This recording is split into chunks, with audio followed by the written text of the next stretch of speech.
The Great Gatsby by F. Scott Fitzgerald.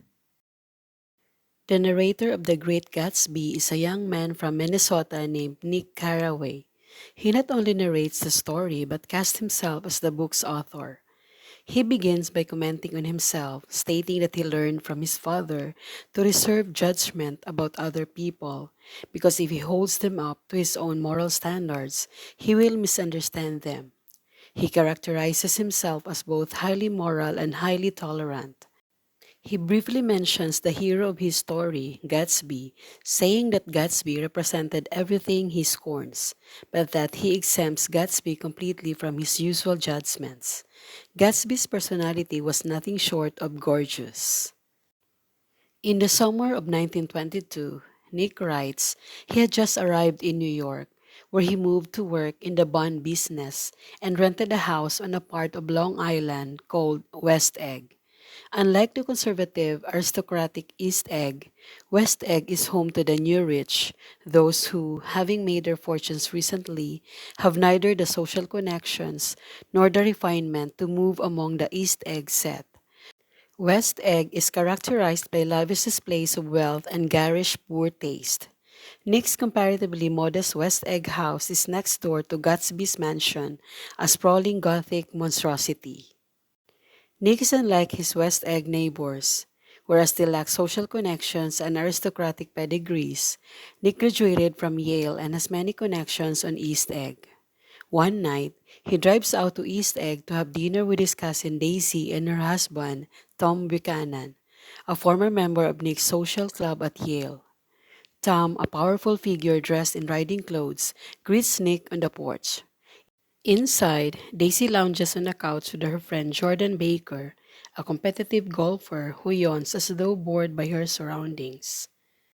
Tom tries to interest the others in a book called The Rise of the Colored Empires by a man named Goddard. The book espouses racist, white supremacist attitudes that Tom seems to find convincing. Daisy teases Tom about the book but is interrupted when Tom leaves the room to take a phone call. Daisy follows him hurriedly and Jordan tells Nick that the call is from Tom's lover in New York. After an awkward dinner, the party breaks up. Jordan wants to go to bed because she has a golf tournament the next day. As Nick leaves, Tom and Daisy hint that they would like for him to take a romantic interest in Jordan. When Nick arrives home, he sees Gatsby for the first time, a handsome young man standing on the lawn with his arms reaching out toward the dark water. Nick looks out at the water, but all he can see is a distant green light that might mark the end of a dock. Halfway between West Egg and New York City sprawls a desolate plain, a gray valley where New York's ashes are dumped. The men who live here work at shoveling up the ashes. Overhead, two huge, blue spectacle-rimmed eyes, the last vestige of an advertising gimmick by a long-vanished eye doctor, stare down from an enormous sign. These unblinking eyes, the eyes of Dr. T. J. Eichelberg, watch over everything that happens in the Valley of Ashes. The commuter train that runs between West Egg and New York passes through the valley, making several stops along the way. One day, as Nick and Tom are riding the train into the city, Tom forces Nick to follow him out of the train at one of these stops. Tom leads Nick to George Wilson's garage, which sits on the edge of the Valley of Ashes. Tom's lover Myrtle is Wilson's wife. Wilson is a lifeless yet handsome man, colored gray by the ashes in the air. In contrast, Myrtle has a kind of desperate vitality. She strikes Nick as sensuous despite her stocky figure. Tom taunts Wilson and then orders Myrtle to follow him to the train. Tom takes Nick and Myrtle to New York City, to the Morningside Heights apartment he keeps for his affair. Here they have an impromptu party with Myrtle's sister Catherine and a couple named McKee. Catherine has bright red hair, wears a great deal of makeup, and tells Nick that she has heard that Jay Gatsby is the nephew or cousin of Kaiser Wilhelm, the ruler of Germany during World War I. The McKees, who live downstairs, are a horrid couple. Mr. McKee is pale and feminine, and Mrs. McKee is shrill. The group proceeds to drink excessively. Nick claims that he got drunk for only the second time in his life at this party. The ostentatious behavior and conversation of the others at the party repulse Nick, and he tries to leave. At the same time, he finds himself fascinated by the lurid spectacle of the group. Myrtle grows louder and more obnoxious the more she drinks, and shortly after, Tom gives her a new puppy as a gift. She begins to talk about Daisy. Tom sternly warns her to never mention his wife. Myrtle angrily says that she will talk about whatever she chooses and begins chanting Daisy's name. Tom responds by breaking her nose, bringing the party to an abrupt halt. Nick leaves drunkenly with Mr. McKee and ends up taking the 4 a.m. train back to Long Island. One of the reasons that Gatsby has become so famous around New York is that he throws elaborate parties every weekend at his mansion, lavish spectacles to which people long to be invited. One day, Gatsby's chauffeur brings Nick an invitation to one of these parties. At the appointed time, Nick makes a short walk to Gatsby's house and joins the festivities, feeling somewhat out of place amid a throng of jubilant strangers. Guests mill around exchanging rumors about their hosts. No one seems to know the truth about Gatsby's wealth or personal history. Nick runs into Jordan Baker, whose friend, Lucille, speculates that Gatsby was a German spy during the war. Nick also hears that Gatsby is a graduate of Oxford and that he once killed a man in cold blood.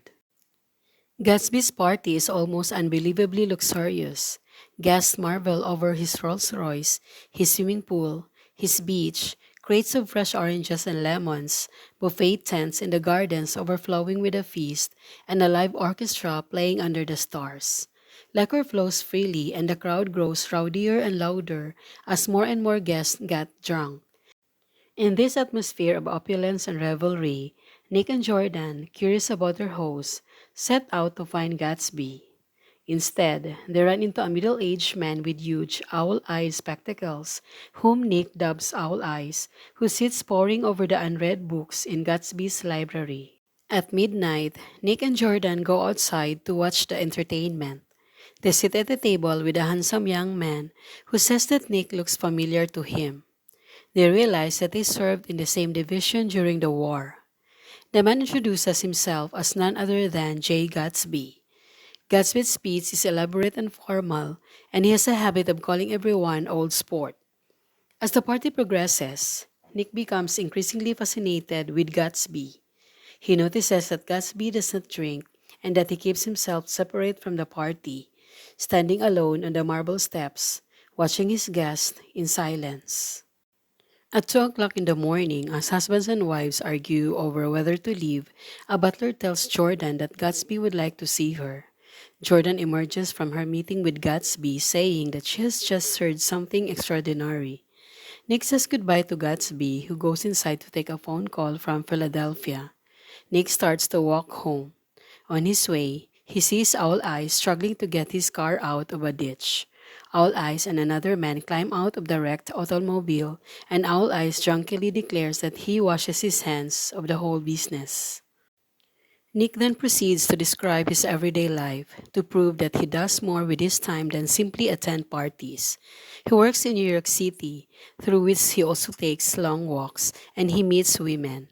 After a brief relationship with a girl from Jersey City, Nick follows the advice of Daisy and Tom and begins seeing Jordan Baker.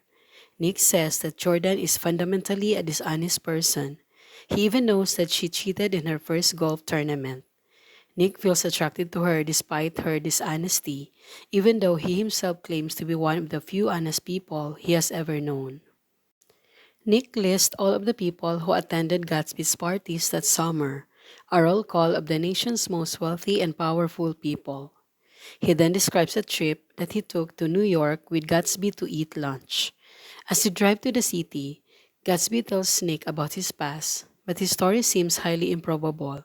He claims, for instance, to be the son of wealthy deceased parents from the Midwest. When Nick asks which Midwestern city he is from, Gatsby replies San Francisco. Gatsby then lists a long and preposterously detailed set of accomplishments.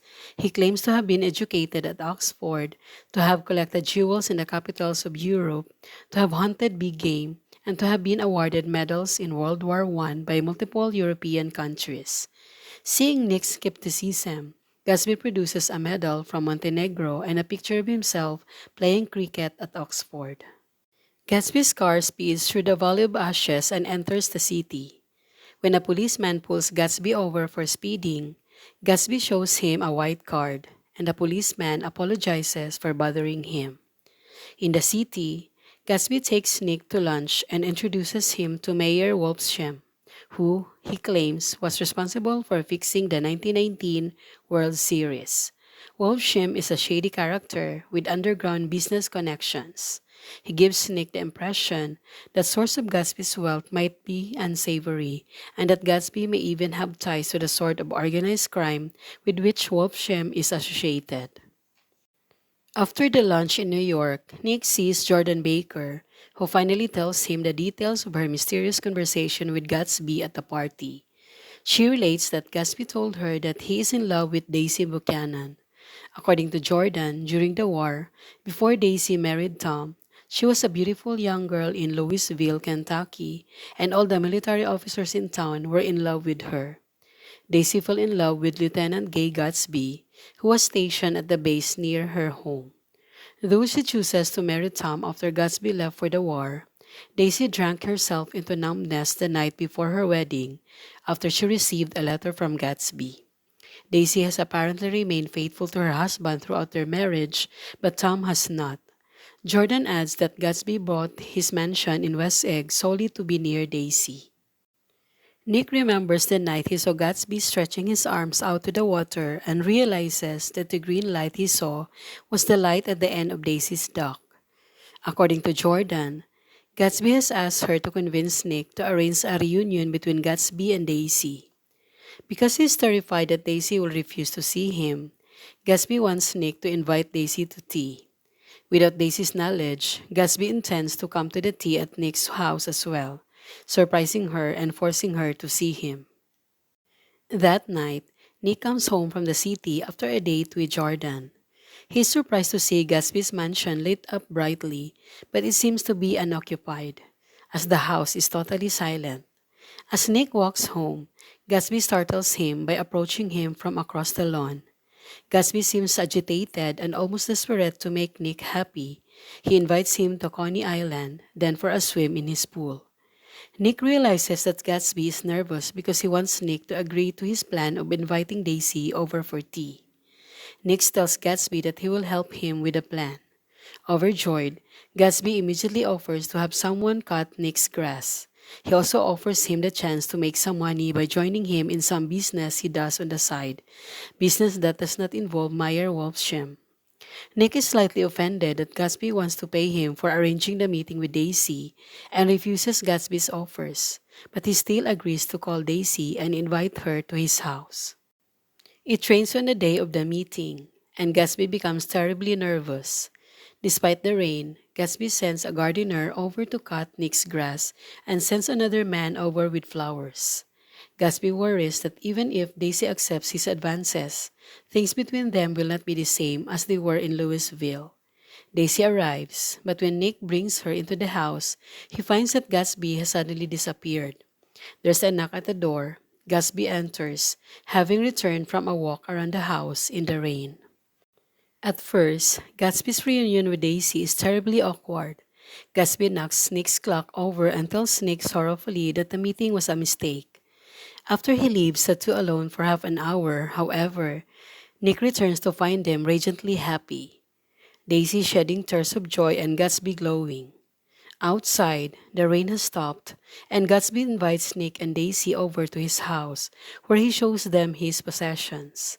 Daisy is overwhelmed by his luxurious lifestyle, and when he shows her his extensive collection of English shirts, she begins to cry. Gatsby tells Daisy about his long nights spent outside, staring at the green light at the end of her dock, dreaming about their future happiness. Nick wonders whether Daisy can possibly live up to Gatsby's vision of her. Gatsby seems to have idealized Daisy in his mind to the extent that the real Daisy, charming as she is, will almost certainly fail to live up to his expectations. For the moment, however, the romance seems fully rekindled. Gatsby calls in Clip Springer, a strange character who seems to live at Gatsby's mansion, and has him play the piano. Cliff Springer plays a popular song called Ain't We Got Fun. Nick quickly realizes that Gatsby and Daisy have forgotten that he's there. Quietly, Nick gets up and leaves Gatsby and Daisy alone together. The rumors about Gatsby continue to circulate in New York. A reporter even travels to Gatsby's mansion, hoping to interview him. Having learned the truth about Gatsby's early life sometime before writing his account, Nick now interrupts the story to relate Gatsby's personal history, not as it is rumored to have occurred, nor as Gatsby claimed it occurred, but as it truly happened. Gatsby was born James Gutz on a North Dakota farm, and though he attended college at St. Olaf in Minnesota, he dropped out after 2 weeks, loathing the humiliating janitorial work by means of which he paid his tuition. He worked on Lake Superior the next summer fishing for salmon and digging for clams. One day, he saw a yacht owned by Dan Cody, a wealthy copper mogul, and rowed out to warn him about an impending storm. The grateful Cody took young Guts, who gave his name as Jay Gatsby, on board his yacht as his personal assistant. Traveling with Cody to the Barbary Coast and the West Indies, Gatsby fell in love with wealth and luxury. Cody was a heavy drinker, and one of Gatsby's jobs was to look after him during his drunken binges. This gave Gatsby a healthy respect for the dangers of alcohol and convinced him not to become a drinker himself. When Cody died, he left Gatsby $25,000, but Cody's mistress prevented him from claiming his inheritance. Gatsby then dedicated himself to becoming a wealthy and successful man. Nick sees neither Gatsby nor Daisy for several weeks after their reunion at Nick's house. Stopping by Gatsby's house one afternoon, he is alarmed to find Tom Buchanan there. Tom has stopped for a drink at Gatsby's house with Mr. and Mrs. Sloane, with whom he has been out riding. Gatsby seems nervous and agitated and tells Tom awkwardly that he knows Daisy. Gatsby invites Tom and the Slow ones to stay for dinner, but they refuse. To be polite, they invite Gatsby to dine with them, and he accepts, not realizing the insincerity of the invitation. Tom is contemptuous of Gatsby's lack of social grace and highly critical of Daisy's habit of visiting Gatsby's house alone. He is suspicious, but he has not yet discovered Gatsby and Daisy's love. The following Saturday night, Tom and Daisy go to a party at Gatsby's house. Though Tom has no interest in the party, his dislike for Gatsby causes him to want to keep an eye on Daisy. Gatsby's party strikes Nick much more unfavorably this time around. He finds the rivalry oppressive and notices that even Daisy has a bad time.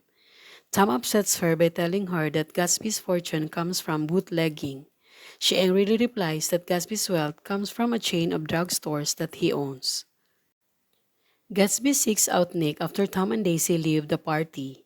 He is unhappy because Daisy has had such an unpleasant time. Gatsby wants things to be exactly the same as they were before he left Louisville. He wants Daisy to leave Tom so that he can be with her. Nick reminds Gatsby that he cannot recreate the past. Gatsby, distraught, protests that he can. He believes that his money can accomplish anything as far as Daisy is concerned.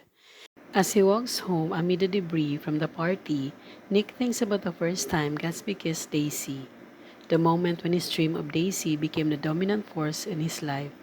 Now that he has her, Nick reflects, his dream is effectively over.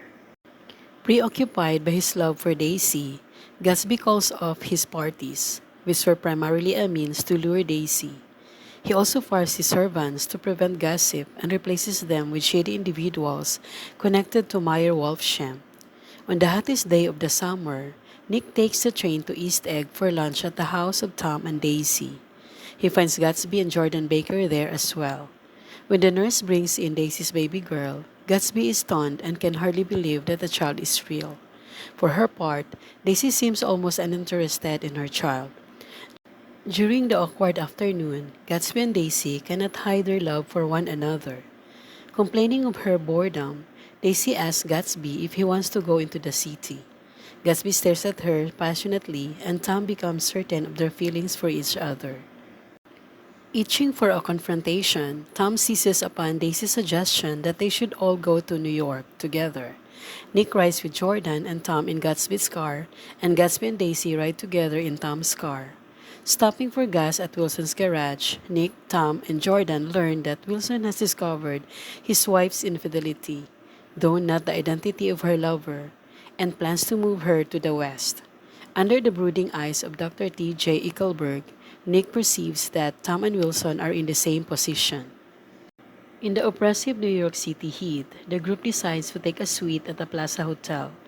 Tom initiates his planned confrontation with Gatsby by mocking his habit of calling people old sport. He accuses Gatsby of lying about having attended Oxford. Gatsby responds that he did attend Oxford for 5 months in an army program following the war. Tom asks Gatsby about his intentions for Daisy, and Gatsby replies that Daisy loves him, not Tom. Tom claims that he and Daisy have a history that Gatsby could not possibly understand. He then accuses Gatsby of running a bootlegging operation. Daisy, in love with Gatsby earlier in the afternoon, feels herself moving closer and closer to Tom as she observes the quarrel. Realizing he has bested Gatsby, Tom sends Daisy back to Long Island with Gatsby to prove Gatsby's inability to hurt him. As the row quiets down, Nick realizes that it is his 30th birthday. Driving back to Long Island, Nick, Tom, and Jordan discover a frightening scene on the border of the Valley of Ashes.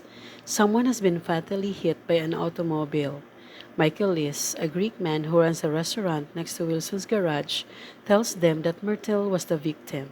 A car coming from New York City struck her, paused, then sped away. Nick realizes that Myrtle must have been hit by Gatsby and Daisy, driving back from the city in Gatsby's big yellow automobile. Tom thinks that Wilson will remember the yellow car from that afternoon. He also assumes that Gatsby was the driver. Back at Tom's house, Nick waits outside and finds Gatsby hiding in the bushes. Gatsby says that he has been waiting there in order to make sure that Tom did not hurt Daisy. He tells Nick that Daisy was driving when the car struck Myrtle, but that he himself will take the blame. Still worried about Daisy, Gatsby sends Nick to check on her. Nick finds Tom and Daisy eating cold fried chicken and talking. They have reconciled their differences, and Nick leaves Gatsby standing alone in the moonlight. After the day's traumatic events, Nick passes a sleepless night. Before dawn, he rises restlessly and goes to visit Gatsby at his mansion. Gatsby tells him that he waited at Daisy's until 4 o'clock in the morning and that nothing happened. Tom did not try to hurt her and Daisy did not come outside. Nick suggests that Gatsby forget about Daisy and leave Long Island, but Gatsby refuses to consider leaving Daisy behind. Gatsby, melancholy, tells Nick about courting Daisy in Louisville in 1917. He says that he loved her for her youth and vitality and idolized her social position, wealth, and popularity. He adds that she was the first girl to whom he ever felt close and that he lied about his background to make her believe that he was worthy of her. Eventually, he continues, he and Daisy made love and he felt as though he had married her. She promised to wait for him when he left for the war, but then she married Tom, whose social position was solid and who had approval of her parents. Gatsby's gardener interrupts the story to tell Gatsby that he plans to drain the pool. The previous day was the hottest of the summer, but autumn is in the air this morning, and the gardener worries that falling leaves will clog the pool drains. Gatsby tells the gardener to wait a day. He has never used the pool, he says, and wants to go for a swim. Nick has stayed so long talking to Gatsby that he is very late for work. He finally says goodbye to Gatsby. As he walks away, he turns back and shouts that Gatsby is worth more than the Buchanans and all of their friends. Nick goes to his office, but he feels too distracted to work and even refuses to meet Jordan Baker for a date. The focus of his narrative then shifts to relate to the reader what happened at the garage after Myrtle was killed, the details of which Nick learns from Michaelis. George Wilson stays up all night talking to Michaelis about Myrtle. He tells him that before Myrtle died, he confronted her about her lover and told her that she could not hide her sin from the eyes of God. The morning after the accident, the eyes of Dr. T. J. Eichelberg, illuminated by the dawn, overwhelmed Wilson. He believes they are the eyes of God and leaps to the conclusion that whoever was driving the car that killed Myrtle must have been her lover. Wilson decides that God demands revenge and leaves to track down the owner of the car. Wilson looks for Tom because he knows that Tom is familiar with the car's owner. He saw Tom driving the car earlier that day, but he knows Tom could not have been the driver since Tom arrived after the accident in a different car with Nick and Jordan. Wilson eventually goes to Gatsby's house where he finds Gatsby lying on an air mattress in the pool, floating in the water and looking up at the sky. Wilson shoots Gatsby, killing him instantly, then shoots himself. Nick hurries back to West Egg and finds Gatsby floating dead in his pool. Nick imagines Gatsby's final thoughts and pictures him disillusioned by the meaninglessness and emptiness of life without Daisy, without his dream. Writing 2 years after Gatsby's death, Nick describes the events that surrounded the funeral. Swarms of reporters, journalists, and gossip mongers descend on the mansion in the aftermath of the murder. Wild and true stories, more exaggerated than the rumors about Gatsby when he was throwing his parties, circulate about the nature of Gatsby's relationship to Myrtle and Wilson. Feeling that Gatsby would not want to go through a funeral alone, Nick tries to hold a large funeral for him, but all of Gatsby's former friends and acquaintances either have disappeared. Tom and Daisy, for instance, move away with no forwarding address or refuse to come, like Meyer Wolfsheim and Kip Springer. The latter claims that he has a social engagement in Westport and asks Nick to send along his tennis shoes. Outraged, Nick's hang up on him. The only people to attend the funeral are Nick, Owl Eyes, a few servants, and Gatsby's father, Henry C. Gatz, who has come all the way from Minnesota. Henry Gatz is proud of his son and saves a picture of his house. He also fills Nick in on Gatsby's early life, showing him a book in which a young Gatsby had written a schedule for self-improvement. Sick of the East and its empty values, Nick decides to move back to the Midwest. He breaks off his relationship with Jordan, who suddenly claims that she has become engaged to another man. Just before he leaves, Nick encounters Tom on Fifth Avenue in New York City. Nick initially refuses to shake Tom's hand, but eventually accepts. Tom tells him that he was the one who told Wilson that Gatsby owned the car that killed Myrtle, and describes how greatly he suffered when he had to give up the apartment he kept in the city for his affair. He says that Gatsby deserved to die. Nick comes to the conclusion that Tom and Daisy are careless and uncaring people, and that they destroy people and things, knowing that their money will shield them from ever having to face any negative consequences. Nick muses that in some ways this story is a story of the West, even though it has taken place entirely on the East Coast. Nick, Jordan, Tom, and Daisy are all from west of the Appalachians, and Nick believes that the reactions of each, himself included, to living the fast-paced, lurid lifestyle of the East has shaped his or her behavior. Nick remembers life in the Midwest, full of snow, trains, and Christmas wreaths, and thinks that the East seems grotesque and distorted by comparison. On his last night in West Egg before moving back to Minnesota, Nick walks over to Gatsby's empty mansion and erases an obscene word that someone has written on the steps. He sprawls out on the beach behind Gatsby's house and looks up. As the moon rises, he imagines the island with no houses and considers what it must have looked like to the explorers who discovered the New World centuries before. Nick imagines that America was once a goal for dreamers and explorers, just as Daisy was for Gatsby. He pictures the green land of America as the green light shining from Daisy's dock, and muses that Gatsby, whose wealth and success so closely echoed the American dream, failed to realize that the dream had already ended, that his goals had become hollow and empty. Nick senses that people everywhere are motivated by similar dreams and by a desire to move forward into a future in which their dreams are realized. Nick envisions their struggles to create a future as boats moving in a body of water against a current that inevitably carries them back into the past.